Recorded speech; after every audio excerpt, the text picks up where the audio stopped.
And yep, we're good there. All right.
Let's do it.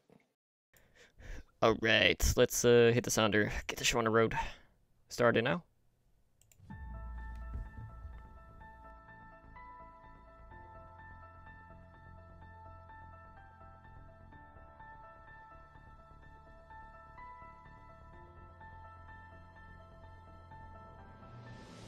You are listening to Overwatch League Network, The Backcap, the podcast with insight on the Overwatch League's path to pro and contenders analysis.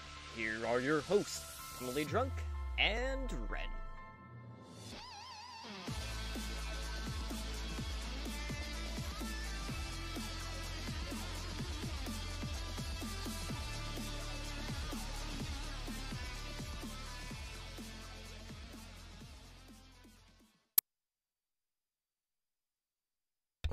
as I didn't mute in time. Alright, what's up, guys? Welcome back to Overwatch League Network, the Backcap, the podcast with insight on the Path to Pro and Tier 2 scene of Overwatch. I am your host, Emily Drunk, and tonight on episode 21, we're going to go basically around the Path to Pro scene, updating you on some upcoming tournaments. We got new contenders rosters that were announced earlier in the week. We got trials, still kind of like midway through, so we're still awaiting to see who is going to be making it and qualifying to the next season of Contenders that is kicking off here in just a couple of weeks. But before we get into the news and introduce you to my co-hosts, I just want to take a moment to thank everyone who is hanging out with us here tonight over on Twitch for our live stream, and of course, thank all of our repeat listeners. As always, I do have someone here with me to help break everything down, and Ren, we're kind of in the thick of things with trials, and, for some teams, it's not going so hot, and they are definitely fighting an uphill battle, regardless of how good they have been in other tournaments. But how's your week been, man? My week's been good, a little busy, but for the most part, good, pretty uneventful, I guess.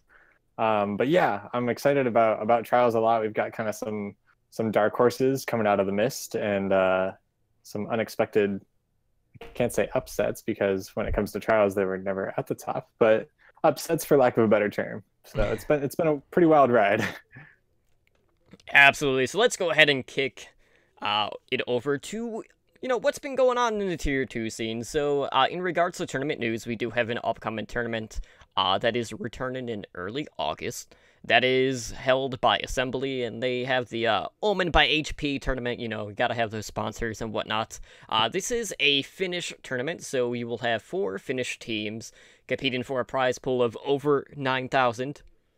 So, get your DBZ gifts and memes ready for that. So this tournament is actually going to be taking place on August 3rd and August 4th in Helsinki, Finland, at the Helsinki Exhibition and Convention Center. So basically, like, what they're doing is they are going to invite 2 Finnish teams to this, and then they will have online qualifiers to determine who the other 2 spots are going to belong to. This will be double elimination format, so basically you lose twice, you're out of the tournament, and each series will be a best of 5. So if you want to catch this tournament, you can do so over on Twitch at twitch.tv/assemblyow. And while there hasn't been any announcement in regards to who is going to be competing, both as the invited teams as well as the online qualifier teams, it's pretty safe to say that Team Giganti will definitely be one of the invited teams, given their history, not only in these Finnish tournaments, but just how good of a team they have been in the past. Yeah, no, I'm definitely excited to see how that plays out. I had train of thought, just getting totally derailed. Case in point, I'm glad to see that this is being brought back. Like you said, of course, they need sponsors. That's just how the industry works, and it's good that that we're getting more tournaments out there to get more teams involved. I don't really know much about the Finnish teams, because it's like you said, they're pulling all just 4 Finnish teams, and I don't really know a whole lot about them, so I'm gonna have to do some research there. Words, wow, good start to the show. We will stumble our way through this, but one of the other major Finnish teams, kind of going back a little bit, was ENCE Esports, who were always competing against Giganti in a lot of these tournaments. And, once, some of the Giganti players got called up to the Overwatch League for Season 1, basically Giganti pulled in some of ENCE Esports players, and they made up the majority of this current, championship team in Giganti, since, they did win Contenders EU last season. Now, that being said, since then, ENCE Esports has, dissolved, so they're probably not going to be returning for this. Really, the only other, major Finnish team that I know of is Nariki Esports. They've been around for quite some time, so they might be the other team, but, a lot of the Finnish teams that we've kind of seen in these, lower-end tournaments, or, just Tier 3 tournaments in general, haven't really been on the map all too long, but that is a very booming scene. So I don't know who exactly is going to be involved, so we'll have to definitely check that out. But what I do know is this is going to be a good opportunity to see potential, Finnish players that, might be able to get a shot at the World Cup in regards to the Finland roster. And I know they're one of the countries that hasn't made any, like, tryout announcements or anything like that, so we don't know who's in the run-in. But, they are always a fun team to watch, so we'll see how they do. They are in the, I think they're in the South Korea qualifier, so might be a bit of an uphill battle in regards to that. But definitely keep an eye on this tournament, so we can see, Giganti continue to run shot through everyone that stands in their path. And, speaking of Giganti, they are involved in Contenders, and we do now have the Contenders Season 2 schedule up on the official Overwatch Contenders website. So again, guys, like, if you missed our last show, this all kicks off, like, that first week of July.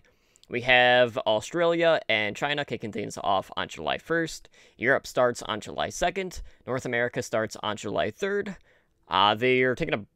No region actually starts on July 4th. There's still matches going on during Independence Day. But South America starts on July 5th, and then the Pacific region is the last one to kick off, and that will be on July 6th. So, what's important to note about the schedule, something you'll probably notice, is that each region's champion is going to be kicking off the season for their respective region. So, for, like, Australia, the first match that we're going to see is Sydney Drop Bears. They won Australia Season 1 last season. They'll be going up against Blink Blue. For EU, we have the British Hurricane going up against Young and Beautiful. I know Fusion University are going to be facing one of the Trials teams for the NA side, all in all.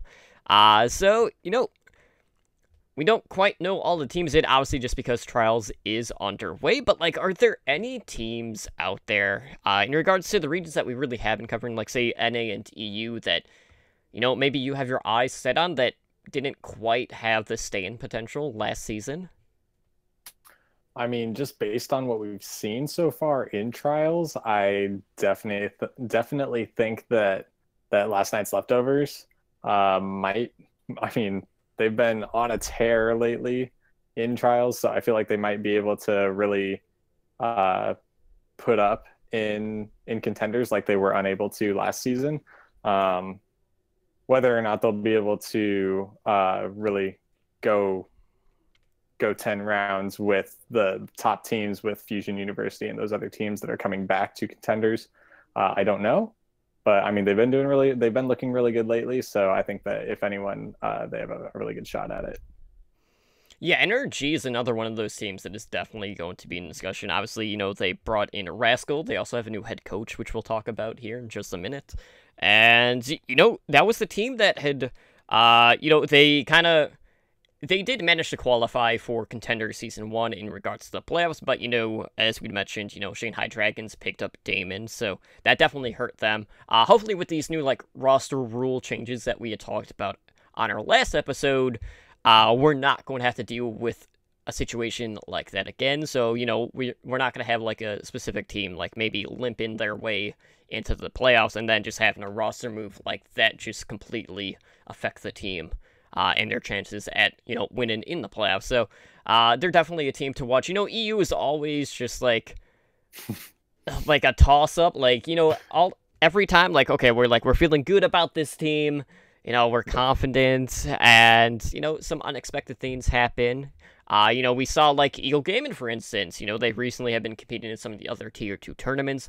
They've been looking a lot better, so that's another team that's definitely kind of, like, changed my point of view on them, just because, I wasn't feeling very confident in that team, and now all of a sudden, like, with this 303 meta, or even 402 at times, they've been kind of at the forefront of that as well, so it's just, like, I really don't know which horse to back at this point, but I am looking forward to seeing whether or not Fusion University is going to be able to rebound, just because, we saw them win Contenders, and then they tried to defend their title in Pit Championship NA, and, with a lack of scrim time on the newer patch, it definitely showed in their performance. And, we saw how much that affected them in that tournament, because they were definitely shaken up quite a bit in the Pit Championship. Yeah, I I mean, they're a very talented team. They've got a bunch of really talented guys on their roster. I think that with a little more practice, they should be able to bounce back. But I guess we'll see. I don't know. Yeah, and just speaking of Fusion University, guys, I Oh actually yeah. I got my giveaway package in today. So I actually have that with me. So we're gonna open it up on stream. Yeah. Yes, let's do this. I'm This so is excited. gonna be terrible for our audio listeners later, but That's it, okay, it, it is guys. what I'll it give is. you I'll give you vivid descriptions. Okay, He's so he's pulling out the package. yeah, so we can see a package, right? It says, Fusion University right here. Yeah, It also says priority mail. He's a yeah, priority. yeah. It was 2 day shipping. All right. Oh dang. Okay. See, they even gave me a card. Oh, that's cute. Okay, so we're gonna open that first. Yeah, you gotta read the card first. It's rude not to, apparently. Yeah, I mean that would be the worst thing to do. Okay, it says, "Congrats on winning Zachary's jersey. We hope you enjoy it." I don't know how well this is Short and actually going to show on camera, sweet. but it is orange. It is fusion colors, Oh yeah. as is the paper that they wrapped it in. So yeah, now our big question is, okay, well, which jersey are they sending us, right? Because they had issues actually wearing their prior jerseys given the FU initials. So I don't know if it's going to be the old design or if they came back with something new. So we're going to find out. So my money is on that it's the old ones because The the old FU giveaway one? went on before they had to redo the jerseys. That's true. And I mean they got to do something with with the old jerseys. So they'll give them to people. And I hope it is just because you gotta protest. It can tell it's the FU one. Yeah, It's looking like it. I'm so excited right now. Assuming I can even open it. It's totem proof. Totem proof wrapping, guys. Patent pending. Oh, he muted it so you wouldn't hear the crinkling. Yeah. I don't Probably. want to pull a Slambo and just be known as Crinkles. So All right. Sweet, and it's signed too on the front. Zachary. So I number got 5. Zachary's. Yeah. So yes, it is. Cool. It is the old design. So Good. we'll have to see if they I come. would wear that thing. Yeah, absolutely. We'll have to see if they come back with an FUN one for the next season whenever they advance to the playoffs. But yeah, Bug. so. Yeah, like that was completely unexpected. Obviously, like with any sort of giveaway, you never expect to win. So yeah, as I had promised, I would show it on the show during our live stream. So there that is. So thanks again to Fusion University for the sweet jersey. I will wear it with pride, and best of luck in Contenders. And speaking of Contenders, let's shift gears and talk about what's going on over in EU, because we do have a new roster that we got to talk about that belongs to Orglis and Hungary. So this announcement comes ahead of obviously the next season of Contenders, and this is a team that's going to open the season up against Angry Titans on July 2nd. So this new Orglis and Hungary roster is actually going to feature a full Swedish roster. So out of the prior roster, only one player is returning. And last season they had actually made it to the quarterfinals for EU, and Epps is actually the only returning roster member as the team's flex support.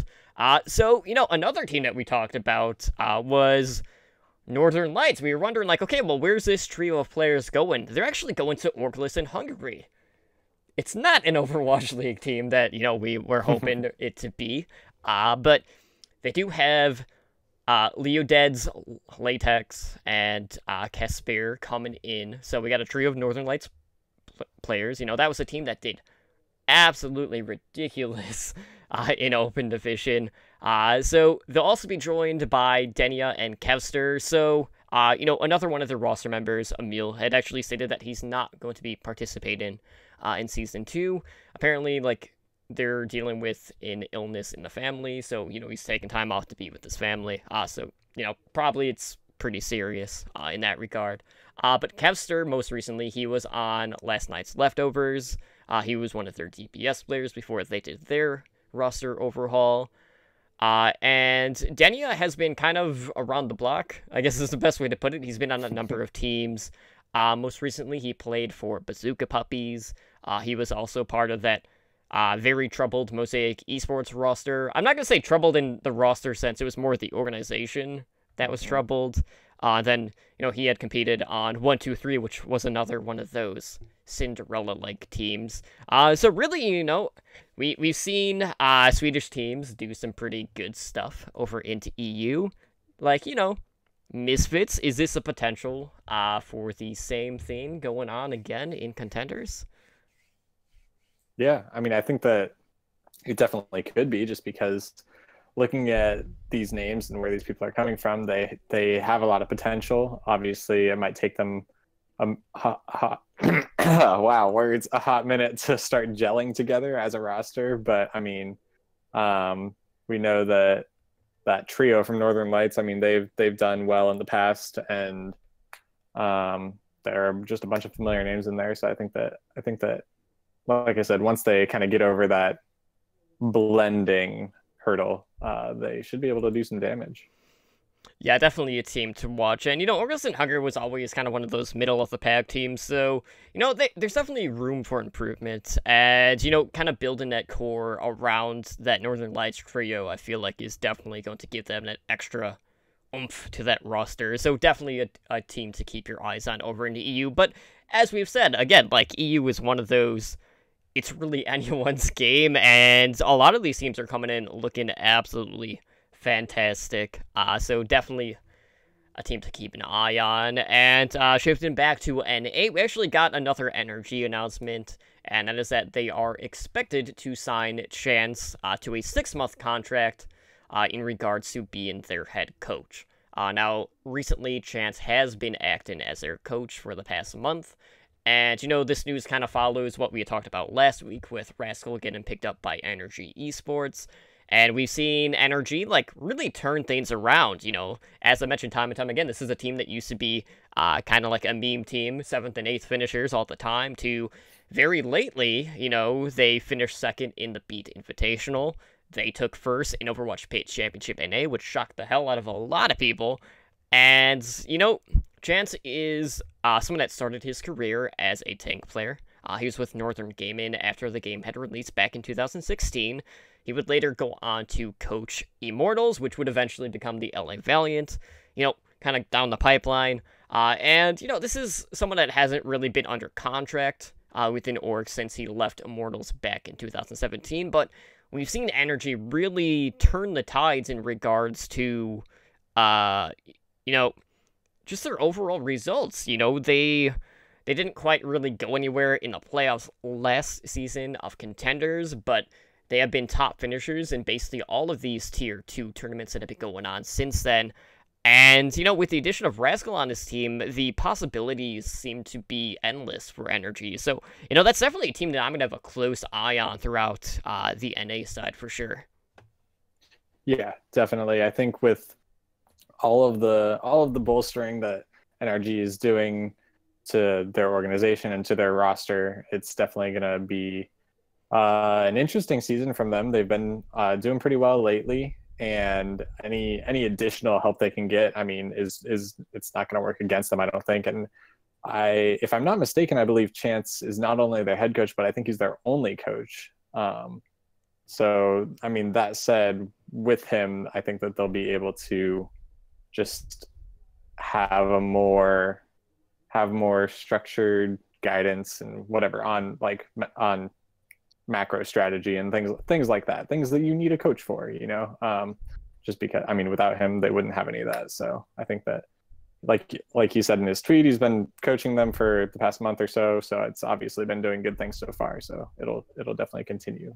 And last week we kind of talked about the two-way players. Something that we didn't really discuss is, do you think, in regards to determining who is going to be a two-way player, do you feel like there's going to be a decision made only from the Overwatch League team, or do you feel like they're also going to be talking to the affiliated team's coach and staff?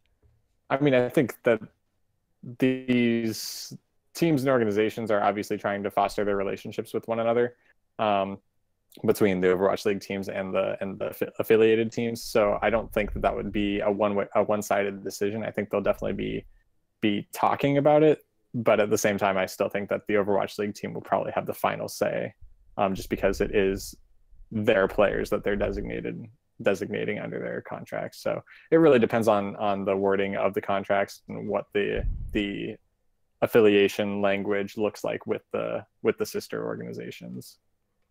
Yeah, it's definitely going to make things a lot more interesting, and I'm really hoping with, some Overwatch League player names popping up that, maybe we'll see a boom in the viewership in regards to contenders this upcoming Yes. season. So with that, as always with the Path to Pro scene, we got quite a bit of movement this week, across all regions. So Ren, why don't you go ahead and let people know, who's signed players, who's dropped coaching staffs, or, switched teams, things like that. Yeah, for sure. From speaking of Orgos and Hungary, we had both Visility and Immortal leave from Orgos and Hungary. Um, we were just talking about Northern Lights too. We had Weezo from Northern Lights, Weezo, I think, who was a team manager, leave from Northern Lights. We saw MKL get picked up by last night's leftovers as an analyst. He was originally coming from Optic Academy. We saw Hurig go to Runaway in the Korean region. And then we saw basically most of Talon Esports get dismantled. MCD, Butuk, Slay Vega, and Raphael all left. In Australia, we saw Kiki and Tails go to Legacy Esports, originally from Masterminds GC. And we saw Skull and Wuvo leave from Legacy Esports. And finally, we saw USMC leave from Darksided in Australia. Absolutely. So, there's obviously like a lot of shifts, not just with rosters, because with Organs in Hungary, the people that they dropped weren't Swedish players, so can't really say I'm too surprised about that. I don't think Shax has said anything about his involvement with Organs in Hungary, so I don't know what his deal is. He might be another player that might get dropped from that team if they are just opting to run full suites moving forward.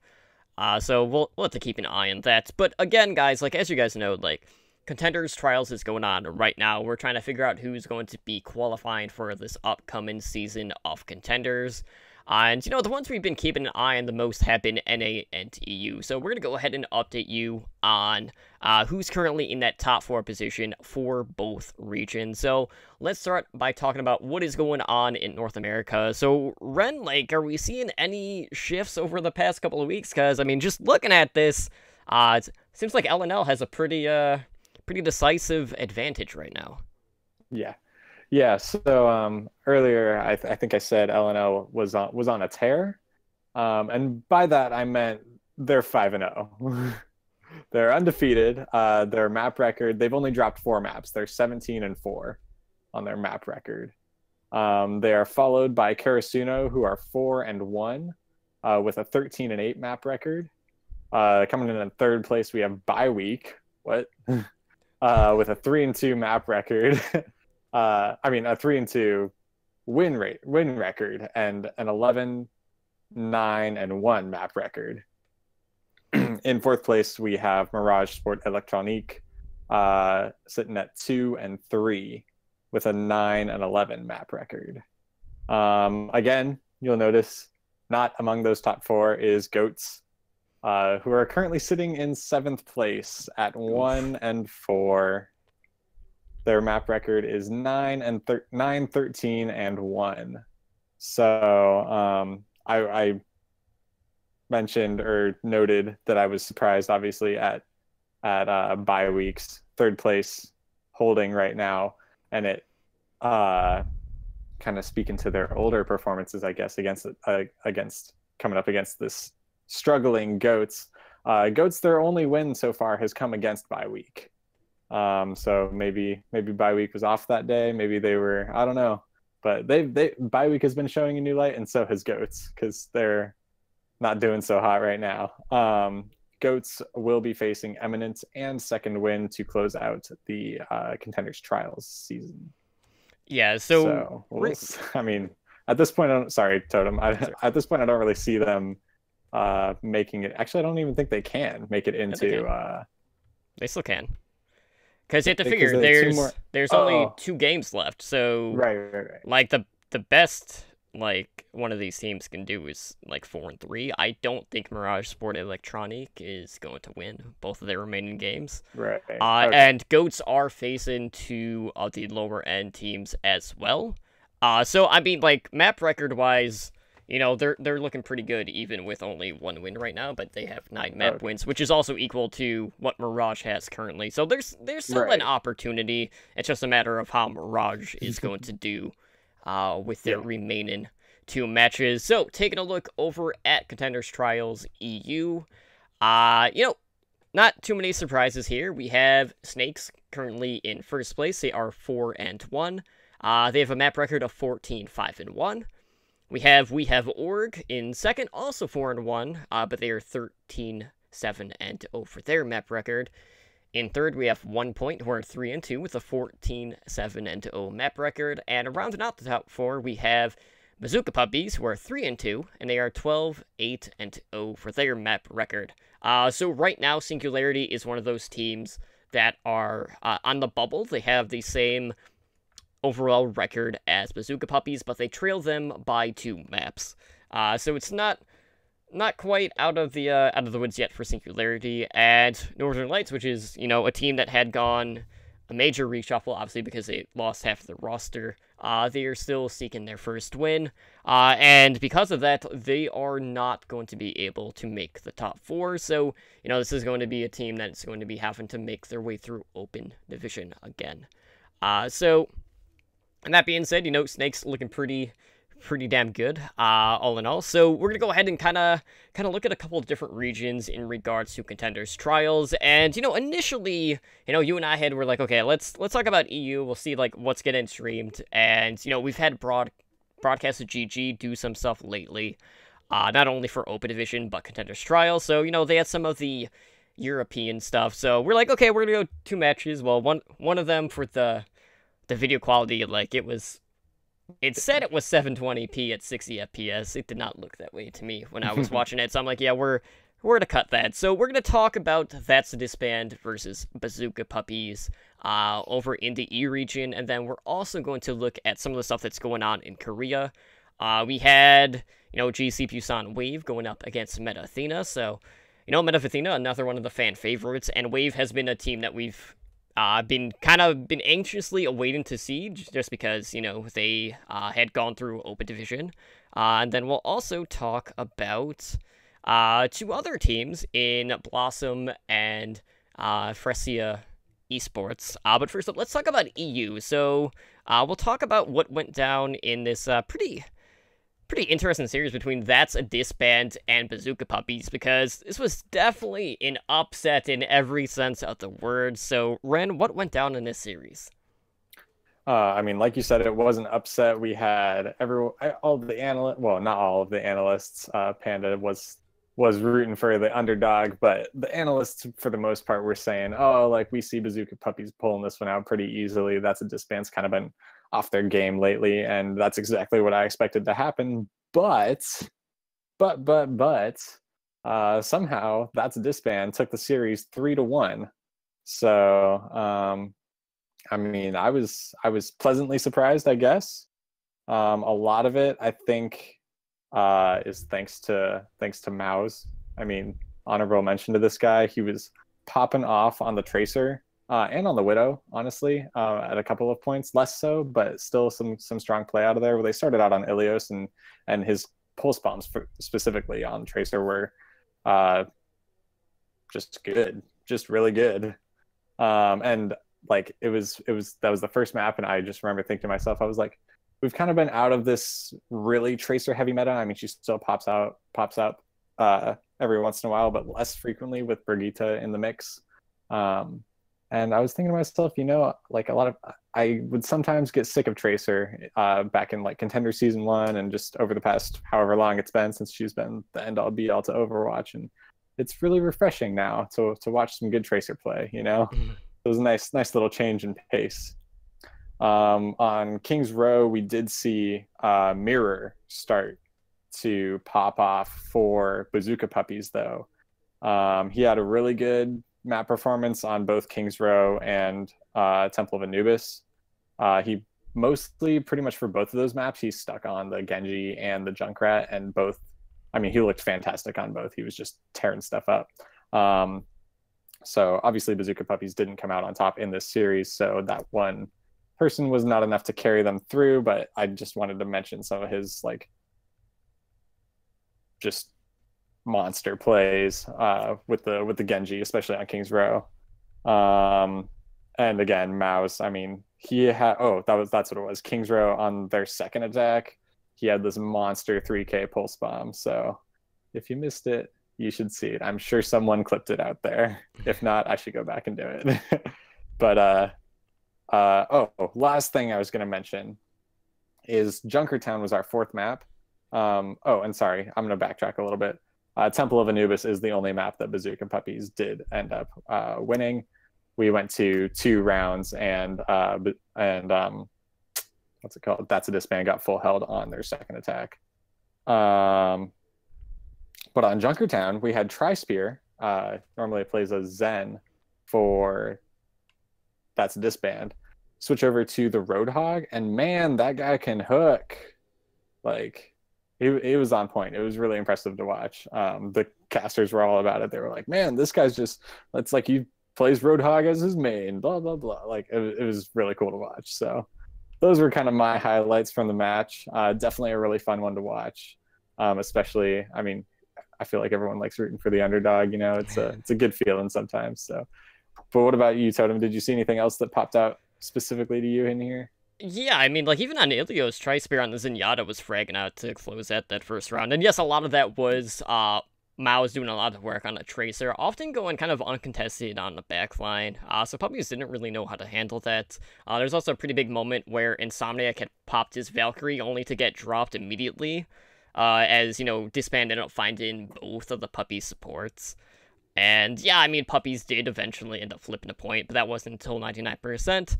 And, as soon as those ults were traded at that point, Disband were able to bring it back, to take Ilios pretty decisively, because it was 2-0 in their favor. King's Row, a lot of that was, there were some interesting moments. Zeal was on the Pharah, and, he went for a barrage only to clip the wall and, blow himself up, so that happens, in the NA ult over in the EU, and Disband had opted to run the double sniper on their attack, and they almost immediately swapped the full dive. The double sniper was not going to work. A lot of that was just due to the fact that Mir and his grenade spam on the Junkrat was just keeping Disband at bay, and it felt like an eternity. It had to have been. Like, it was at least 3 minutes where they just made absolutely no progress. All in all, but they were able to kind of turn it around as soon as they shot down one of his Riptire attempts, so that definitely opened things up, as did Zeal quite a bit with his Dragon Blade on the Genji.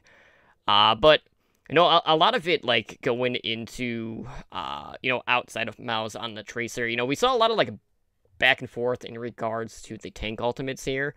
Tonic had a counter shatter, which didn't allow Disband to really find any follow-through at one point, but Mir had eventually gone over to the Zarya, and that was immediately answered by a sound barrier, and, just more tank ults were invested at that point, but it was really Morzy that came through there. He found Zeal's Brigitte with a self-destruct, and that really opened things up. But Mao's turned it around in the last minute on the Soldier 76 to really deal with that tank heavy composition, which usually isn't the pick that we see dealing with that comp, so that was definitely interesting. But yeah, so like Anubis, being 2 CP, obviously we went to multiple rounds. Puppies had some pretty clean dive execution. They finished theirs with like 4:56 left in the time bank on their first attack. Disband struggled quite a bit on the first point, but still finished with 218. And, there's a pretty cool moment early on where Cole Steve was on the high ground on a Winston. He dropped his bubble so Easy could swoop in on the Mercy to get an early resurrect. The only problem was that KSP at this point was popping off on the Widowmaker and immediately found like 2 kills right after that. So KSP was definitely one of the standouts for me all in all. And, what's not to be said about Tri-Spear on the Roadhog in Junkertown. I mean, they were definitely winning the shield war. They were landing more hooks. The shields were getting bursted. At one point, Bazooka Puppies were kind of in a confined area, and that's when Tri-Spear ended up going whole hog and just, caused quite a bit of mayhem overall. And they ended up having like 5 minutes just to, reach that yellow rectangle to victory, and sure enough, they took it 3-1. So it's nice to see the underdog win. It doesn't always happen. If you've watched Overwatch League, you would know sometimes it doesn't happen 40 times.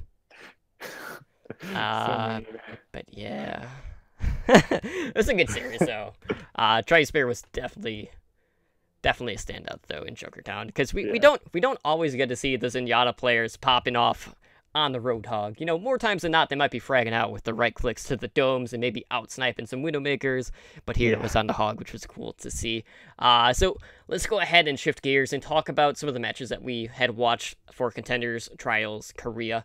And let's start with the GC Busan Wave versus Meta Athena match. And this one was pretty one-sided. It was kind of rough to watch. I was hoping to see a little bit more out of GC Busan Wave, but that being said, we did see some very interesting team competitions being ran by Wave that we'll definitely talk about. So we opened things up on Oasis, and we were on University, and Wave opted to run this 2-2-2 comp. 2-2-2 isn't anything new, but this one was definitely different and, astray from the norm. So they ran a Reinhardt with the Zarya, which is pretty standard. They ran Brigitte paired with the Lucio for their support. And then for their DPS, they had a Genji and Doomfist. What? Like, I didn't even know this was a thing. But this isn't the only time that Wave came out with this. So, starting out kind of good for Wave. Edison ended up finding innovation early, but Meta Athena having the more tank-heavy composition had a stronger point presence, so they got that first cap. And really, that was pretty much it. Meta Athena had the point, they had control. Sanson was on the Zarya. He had the Graviton Surge come out. All of the follow-through was going in Meta Athena's favor. We saw Recry kind of like hovering above on the Pharah, just waiting to drop the barrage. And, Wave just... they weren't able to really wrestle the point back. So it took about until like 97% in order for them to get the point. And we saw Recry go for an interesting angle with his barrage, because obviously there's that pit in the middle of University, and he was kind of right in line with that pit, so he was kind of creeping over it, and then he was laying out the rockets kind of just forward, which was kind of weird. I've never seen anyone take that angle specifically with the barrage before, so that was interesting. But it did get value, so there is that, so I guess it worked. It kind of threw me off, just because, normally someone's not there, because, normally people are trying to drag someone into the pit. So they were able to flip it back, so round 1 did end up going to Meta Athena, 100-99. And, in round 2, we saw Edison go for this really long flank, trying to pressure Innovation's Widowmaker. And Wave did end up finding the opening pick on Recry to get that first cap. And this is where their dive really started to step up, finding a lot of the picks.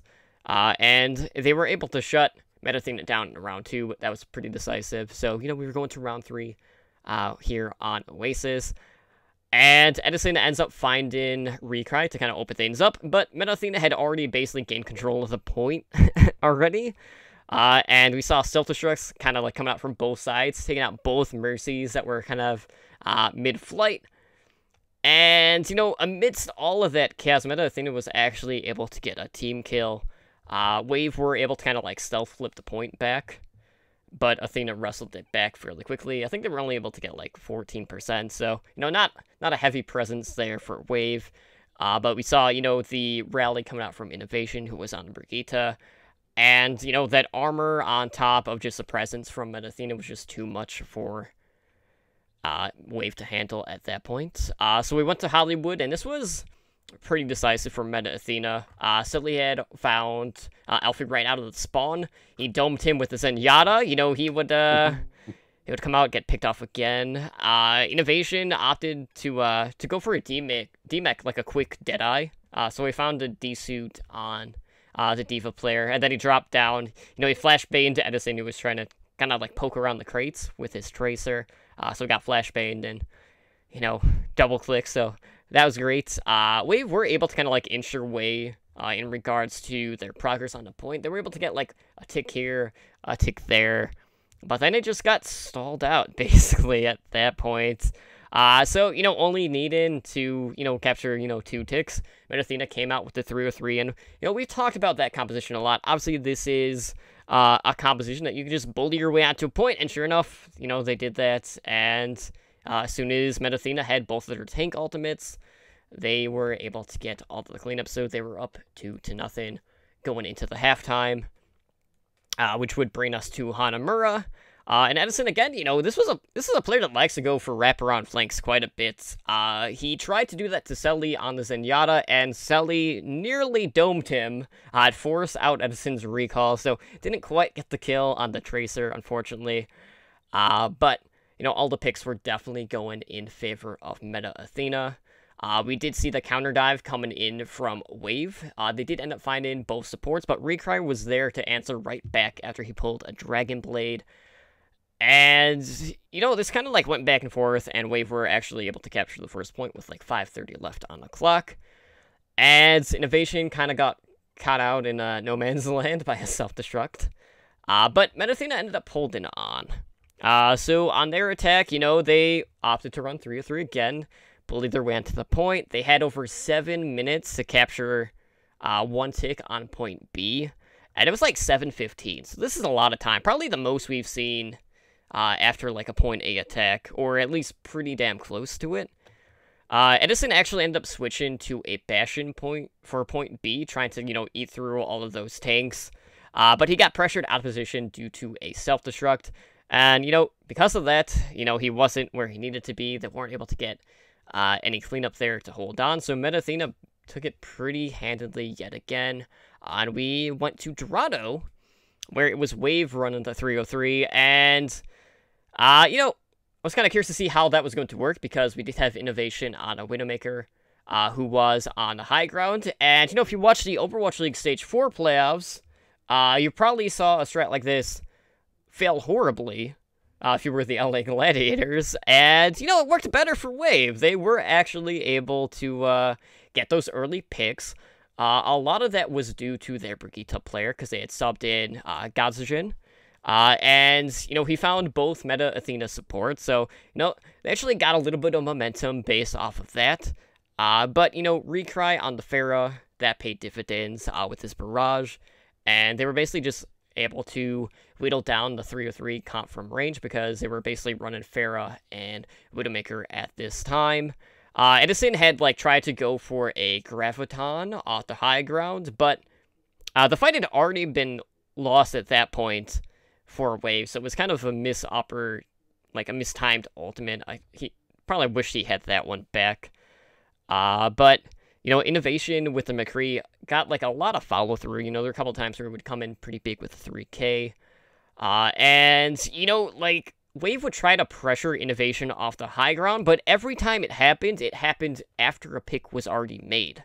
So, it was just too little too late for Wave throughout all of this, and really it was the Meta Athena DPS that was just getting pick after pick on the Meta Athena attack, and that payload just did not stop at all. So, wasn't the best showing from GC Busan Wave for kind of our first look at that team, but, Meta Athena is absolutely no joke. This is definitely going to be a team that's going to qualify for contenders, and, these kind of interesting and wacky team compositions coming out from Wave might be flash in the pan. They might work here and there, but I don't think it's something that they can rely on moving forward too much, just because it's not always going to pay off, and Meta Athena just had their number.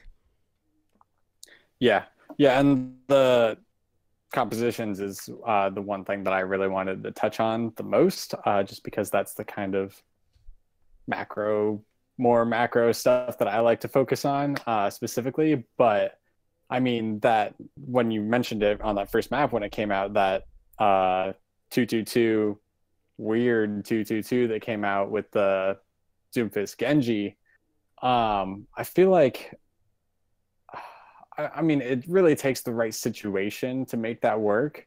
I don't know what that situation is.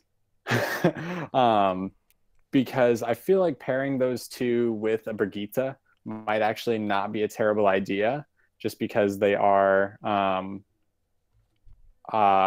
mean, Genji is a very mobile dive oriented hero, especially if he's going in for a Dragon Blade. Having that extra armor from a Brigitte can give him the survivability to make it through there.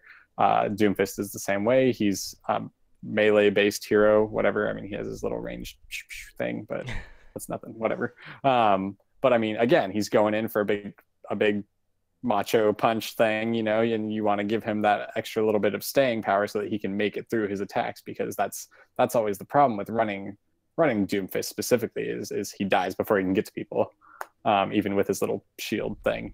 The only thing that I feel like didn't work out with it is maybe you want to pair it with a more mobile off tank, like a D.Va or something, and a different main support. I feel like running the Lucio, I mean, maybe it could help with the dive, but it just seemed weird, you know? There are certain aspects of it that I liked, and I feel like just with a little bit of tweaking, it might have been stronger.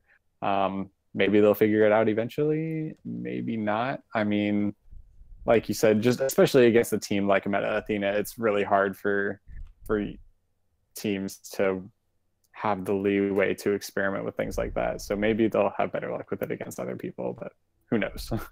Yeah, and it is worth noting that Meta Athena for the longest time was one of those teams that would kind of throw out the different looks and these really off meta picks. So they're kind of used to already doing things like this themselves. So, you know, they have a better understanding of how to handle those situations. But really for me, like, you know, I don't mind Doomfist. He can do a pretty good job dealing with the Brigittas that have been running kind of rampant.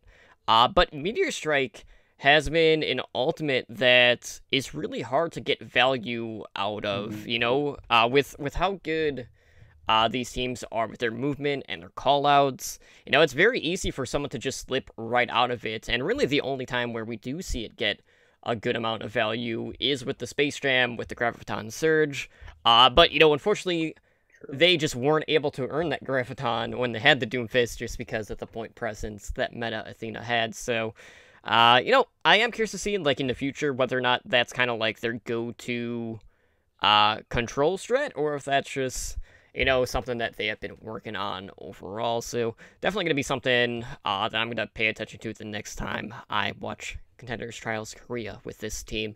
But the other match that we wanted to talk about was a match between Blossom and Fressia Esports. So, you know, these are maybe... Fressia is one of the probably lesser-known Korean teams. I think Blossom... I'm trying to remember if Blossom was the team that was renamed from the prior GC Busan roster. It might have been. I'll have to double-check that. This was a very good series that went the distance. So, Ren, what went down in this one? Well, first of all, if you didn't catch this game, I would highly recommend it. I enjoyed it so much. It was a blast to watch. Like you said, it did go the distance. Blossom ended up taking the series 3-2, but it was pretty close. Despite saying that, I feel like Blossom consistently had the upper hand. We did start on Ilios, and we saw pretty much a matchup between two Pharaohs and two Widows come out there, and we started on well. And it was very much more about the Pharah v Pharah than it was the Widow v Widow. I mean, they had a few picks here and there, but I definitely thought that the Pharah was just in general a lot more impactful. We also saw Mineral, who is Blossom's main tank, their Winston player, kind of have like a couple of really sick plays, both on Well and on Ruins. We only went to two maps. Blossom took both maps on Ilios. So we saw Well and Ruins, and he just went full aggro, whether he was primal raging or not. He was really, really aggressive, but with calculation as well. He didn't. He knew where to stop himself, which is, I mean, the mark of a good tank for sure. And also on this very opening map was something that I noted, and I was so glad to see that it was a consistent theme throughout the rest of the series. I was immediately impressed with Swoon, Blossom's Zen player. He, I mean, was coming around with some sweet snipes, and more importantly, I guess, barely, but his ult usage and ult saving the ult, I guess, was consistently just a very good strength, and something that Zen players specifically need to hone, just because it's so easy to press that Q just to make yourself immune when you're freaking out and not having a super fun time of things. We did move on to Hollywood, and again saw Swoon just killing it. He keeps coming out with some really clutch kills, which, I mean, Zenyatta's, yeah, they make kills all the time, but I mean, just really consistently on the nose with the kills. And again, kind of with his ult, his personal ult economy, I guess. You know, there was a Genji came straight in his face, dashed into his face, and wanted to deflect domes back into it, and he was totally cool as a cucumber, and I was just super impressed. He didn't pop his trance, and just kind of kept doing his thing, and the Genji went down, and it was all good. Also on Hollywood, we did finally see Ons, one of the DPS from Blossom, I think. Yeah, maybe. From Blossom, his Widow started really heating up. It took the DPS a while to warm up in this match, I feel like, on both teams, and I appreciated that, because it allowed me to call my attention both to the tank play and the support play. Because I feel like whenever I'm doing these breakdowns and highlights and stuff like that, you always get the DPS players, but it really, you know, I'm like, when I see a good Zen, I'm like, as a support main, like, it warms my freaking heart, man. Anyways, where are we going? Blossom. Oh, I mean, they just dominated on attack on Hollywood. Mineral had some really good kind of defensive positioning on their point B push, because as they were taking point B and waiting for that checkpoint to go through, basically, Freysia started coming back from their spawn and regrouping, and Mineral was just there on the Winston, kind of waiting for them around the corner of where they come back out to defend that point B. So it was again kind of calculation from Mineral, letting them come to him and knowing where he needs to be to receive that kind of attack. On Temple of Anubis, we again saw Ons' Widow kind of just go nuts. But at this point, we kind of saw that Freysia figured out that taking out that Widow was kind of their win condition. And I think that's what contributed to them kind of making a lot more progress in this later part of the series. But at that point, again, like I said, the DPS players warmed up, and Illicit was at that point going crazy on the Genji as well. So no matter what Freysia did, they had someone just in their face constantly. But in the end, Blossom did get full held on, I think, their second attack, if my memory serves me correctly. And a lot of that was just because Freysia was denying. Yeah, it was definitely their second attack. Sorry. Freysia was denying that positioning to Ons to actually be able to get those shots off. They were kind of set up with the Orisa in that back corner of point A, and Ons just had a hard time getting back there to make that Widow go to work again. And then we finished off in Nepal, and it honestly looked really similar to Ilios. We had strong fire play from both sides, and again, some strong Widow now coming up from Ons. That was the one thing that was missing on Ilios. Like I said, I feel like he's just one of those players. Maybe has a warm up period. I don't know him that well. We're not buddies. I haven't seen him play all that much, so I guess we'll find out if that is a trend for him. But overall, I mean, Blossom had a very strong showing, and seeing their tank and supports just frag out the way they were was really exciting to me. So great series overall. Yeah, a couple of things that I want to point out was for Blossom on Ilios, going back to the map one, we kind of saw Sia come in over the top of the self-destruct that took out Lades, and this kind of like came at the same time where their dive was really pressuring back, which was pretty cool. I'm trying to think what else happened in that one. That one was pretty interested just with the dive comps all in all, but it was so decisive with round 2. Hollywood is really the map where I thought Illicit probably had the biggest impact on the Genji. His Dragon Blade basically just cut through Fresia, and Blossom's defense just held on at that point despite losing some people early on. I'm trying to think what else. Yeah, we'll move on to Temple of Anubis, and something you didn't mention is this is when Myeonpil had came in. He came in, basically got immediately trapped by Illicit and got deleted like almost immediately. So he decides not to switch at that point, right? And yeah, he immediately regretted it because he came out of spawn and On sniped him yet again. So he did eventually switch here, and Myeon had gone to the Genji after, failing those first 2 approaches. So not the best start you want to have when you're coming in kind of cold turkey like that. But, he did see quite a bit of success on the Genji because when he did draw his blade, he ended up dicing up Blossom pretty good, which allowed Fresia to get that first point with like 4.5 minutes left throughout that. But, we saw Blossom's defense kind of stabilize at that point. With really Sia getting the better of the frontline exchanges all in all.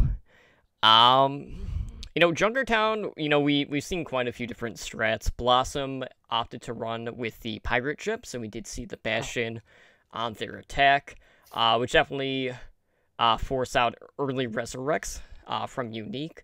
And a lot of that was just due to the fact that Ons was definitely on point with the Widow at this point. I'm trying to think. I think it was on Anubis that I want to talk about Ons, because he was on a Widowmaker on this map, but something that he did that I haven't really seen with the Widowmaker was he wasn't necessarily in the normal, like, Widowmaker perches. There were times where he was kind of, like, in between, like, that side window where the Genjis would normally flick to get to the high ground on point A. It was kind of, like, in between both, so he was kind of, like, on the side part of the map, like, looking through that doorway, looking at where the defenders, or, like, where the attackers spawn after they get point A. Like, it was really weird. Like, I've never seen people actually sniping from that spot either, so yeah, that caught me off guard, so that was kind of interesting. He did manage to find a few picks from that spot, which was pretty cool. So, it's... It looked like it took them a couple of minutes, not minutes, but, like, a hot second to figure out where it was coming from, because they didn't even... We were watching from his perspective, and they didn't even turn that direction until he picked off 2 of their players. So it was pretty interesting.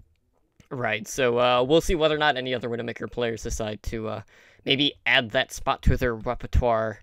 But there was a moment with Ons on Nepal, which was amazing. And that was when he goes for, like, this grapple shot. He was, like, over on the far left side of the map, and we saw and like, Fresia was coming back from spawn, and, there's a ferry in the sky, and Ons basically grapples up, he peeks over the rooftops, and just ends up sniping Ethan out of the sky as he peeks over. Like, the casters definitely blew that one up, so definitely check out that highlight all in all. But all in all, like, this is a pretty back-and-forth series. As you mentioned, the DPS did take, 2, maybe 3 games in some cases to really get their feet underneath him. But, I didn't really know too much about either one of these teams, and I can confirm that Blossom was the organization that did run GC Busan in the past when they were the championship team that they were. So all in all, a very good performance from both teams, and I'm looking forward to seeing these teams as they progress through Contenders Trials. So all in all, like, definitely a series that you guys should check out when you guys have a chance. But, you know, as much as we'd love to, you know, break down more matches, it's about that time to head out for the night, as we are hitting that 1 minute mark on this recording. So we're going to go ahead and close things out here for tonight. So if you guys want to help out the show, one of the best ways to do that is to leave us a positive review over on iTunes. Any sort of feedback or constructive criticism is always welcome, just because that will offer us insight on how we can improve the show. We do have our podcast directory, Overwatch Recall, which basically features all of the Overwatch, Overwatch League, and Path to Pro podcasts out there that are available. You can find that on our website at owlnshow.com/OWRecall, and every Sunday, that's when we release our episodic listings, so you can find a list of all the new content for that week. So if you haven't already, please follow us over on Twitter at OWRecall so you can get notified when all of that stuff goes live. We do have a couple of community events coming up, which is this weekend and then next weekend, both on Saturday. So this Saturday at 7 p.m. Pacific time, we do have our Overwatch League Network game night. So join us for a friendly night of custom games with the community. We'll have that streamed live here over on our Twitch channel. We also have a tournament coming up that is on June 30th at 6 p.m. Pacific time. That is a 3v3 lockout elimination tournament. Again, that will be streamed live here. I will be casting that with my soulmate, Slambo. And, we're still looking for more people to sign up. We will have giveaways for that tournament as well. So, grab a few friends, get registered on Challenge, and if you need help, get in signed up for the tournament, please reach out to me, and I will gladly help you with that. But you can find more information at challenge.com/OWLN. But Ren, why don't you go ahead and let our listeners and viewers know where they can get a hold of our podcast over on these social medias. Yeah, for sure. If you guys want to email the show, you can do so at contact@owlnshow.com. We are also live streaming on Twitch right now. At twitch.tv/OWLN show. We did hit Twitch affiliate, so you guys can support us by subscribing to our channel and unlocking the network emoticon. So thank you again to everyone who watches the shows live. We really appreciate having you guys out here with us. If you do want to catch us live, we are on 3 nights a week. We have Overwatch League Network on Mondays at 7 p.m. Pacific, Heroes Never Die on Wednesdays at 5 p.m. Pacific, and the Back Cap on Thursdays at 7 p.m. Pacific.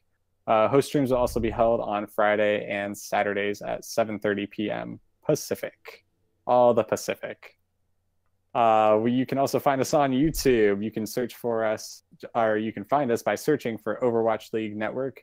We are getting close to that custom URL, so if you could help us out by subscribing to our channel, we'd really appreciate that as well. All of our podcast episodes, top plays, and other videos can be found over there. But if you want to get a hold of us personally, each of us on the social medias, you can do so. You can find Totem at someplace. That is at TotemlyDrunkCTR. And, if I'm on Twitch, I'll be on our podcast channel. Minimum 3-4 nights a week. But Ren, where can people get a hold of you? You can find me on Twitter.